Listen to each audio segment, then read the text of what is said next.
kick things off here on a piece that Brad wrote, Adam, over on the site, just kind of looking at, hey, look, we're taking money from, and every network at this point is taking money from various sports books out there. Yet whenever we're listening to the game and our favorite announcer, announcing team, whatever that might be, goes to talk about, something that might be important for people that we're betting the game, they have to kind of tiptoe around it and phrase things kind of cutely and maybe just really, dodge, even say that they're kind of dodging what they're trying to say. Why is that? What's interesting to me, Matt, and the sort of genesis of this article was Brad and I looking at all of these partnerships and saying to each other, why is it that there's so much money flowing through and yet there are so few broadcasters who are willing to talk about it? Is it just a lack of education? Is it pressure from the leagues not to do this? What is really behind the sort of reticence that we see from most broadcast networks when we know NBC and PointsBet, CBS and William Hill, right? We know that ESPN is dipping its toes into the water, so that he includes ABC. And think about the broadcasters that we see on a regular basis who are willing to talk about this. Scott Van Pelt, Brent Musburger, Al Michaels, sort of an older guard of guys who have been hinting at it for a long time, but haven't really been able to talk about it as openly as at least you would think they have the ability to do now. So in Brad's research, what he found in talking to some folks who were versed in the industry is that the view of gambling is that it is still a very niche audience among sports.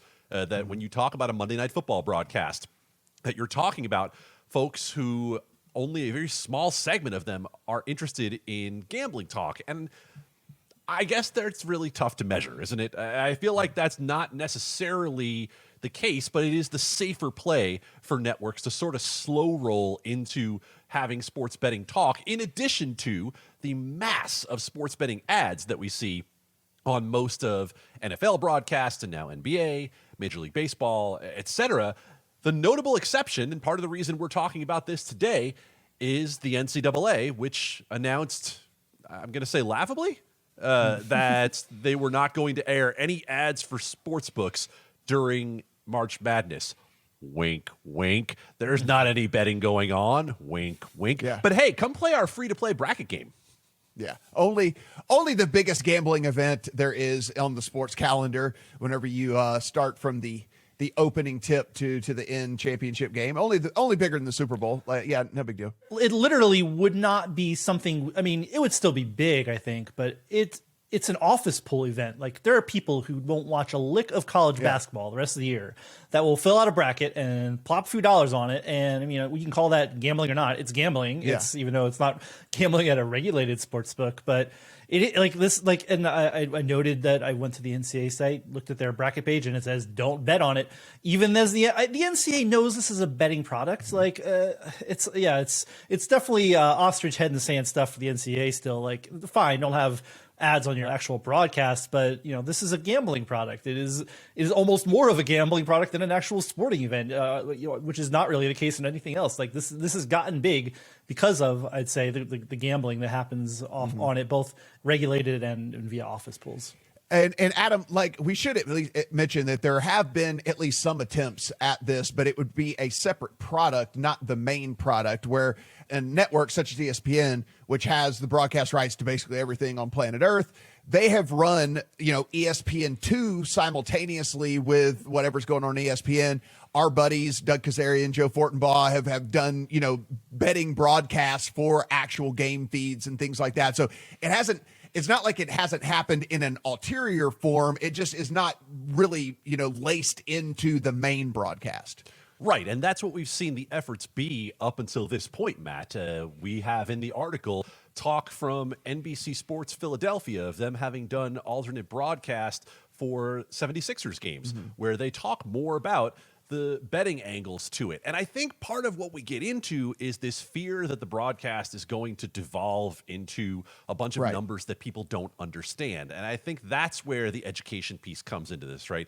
I was on a different broadcast yesterday. We had Dallin Cuff from ESPN on, and if I could take Dallin Cuff's perspective on this and bring it out to the larger audience, he would be my guy to talk about it, because he weaved the discussion of gambling into just our casual conversation about the NCAA tournament, about the NFL. He's someone in the ESPN family who has done the Daily Wager show that they're using as one of their entry points into gambling. It's about education. And Dallin Cuff said, if you are a broadcaster right now, anywhere in the sports world, and you are either scared by or down on education for sports gambling, you need to get on the train sooner than later, because the discussion of it, at the very least, isn't going anywhere in the next few years. And in fact, it's only going to get more.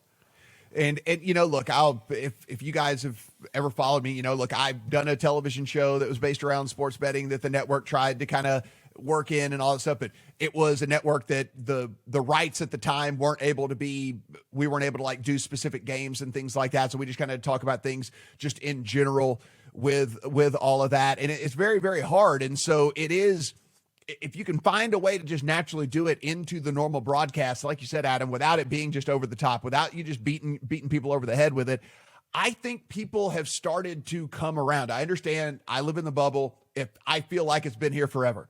But even talking to my friends who live in Louisiana, where it hasn't been legal for very long, right? I mean, they're talking about, you know, stuff from more of a spread angle, right? Like, you know, like they're talking about some of these games where the March Madness going on right now. They're talking about some of these games not from a who do you think is going to win standpoint, but who do you think is going to cover standpoint, where that's never been the case in the 20 years that we've ever been on this text chain and things like that. So it is at least naturally starting to weave its way into the fabric of America as it is anyway. And like you said, if you can find people who can talently do that and make it where it doesn't feel like it's intrusive to the broadcast, then, you know, look, I think it adds more to stuff. I've been screaming for years that golf's biggest hangup was not talking the money aspect of golf. You know, like if this guy makes this putt, it's going to move him up into a tie for 8th, and that's worth $150,000 and stuff. You like people can like, oh wow, like make that putt worth something the same way that a free throw could be worth something, or you know whatever a layup at the end that didn't matter that put the game over. Well, Matt, I think there was a good quote in this article about where we could start to, I'm going to say, give a gateway into it. I think that's the best way to put it. And one of the experts Brad talked to suggested something that I know is not reinventing the wheel, but having an analytics expert on the broadcast and beginning the talk of percentages and odds and understanding odds in a way that have to do with the outcome of the game versus the outcome of a bet. The Sunday Night Football broadcast has kind of started to do this a little bit, where they show, hey, here's the chances that a team wins the game if they go for it on 4th down versus if they kick the field goal versus if they punt, right? It's the sort of thing that gets people used to the idea that you can boil sports down to numbers that you can understand. It doesn't all have to be walking into a sports book, seeing minus 350 and plus 300 and not understanding what any of that means. It can be that simple. It can be as simple as having a broadcast where you talk about, hey, so-and-so is the favorite to win MVP of the league this year, right? And you put a graphic up on the screen that just shows, here are the 5 favorites to win MVP of the league this year. And then you follow that narrative throughout a game where you have one that you did last week, Nikola Jokic against Joel Embiid in the NBA.